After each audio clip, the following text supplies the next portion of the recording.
how do you compare integers? We're going to use less than and greater than to compare two integers.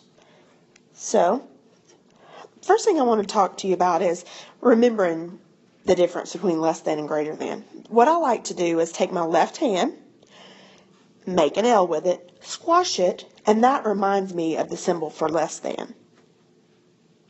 You can also use the old alligator trick with it's going to open to the bigger number.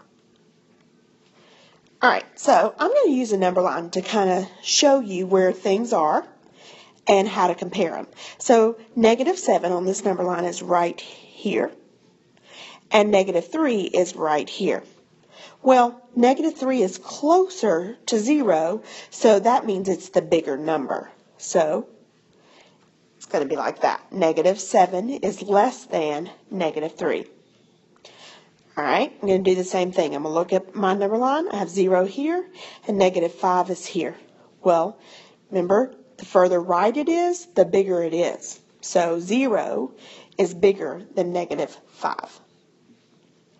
So this reads 0 is greater than -5.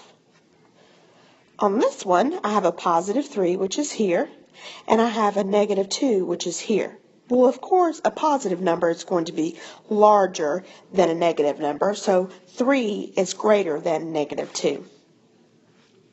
Sometimes we're going to have numbers that aren't on our number line. So I know -11 is going to be closer to 0 than -51. So -11 is greater than -51.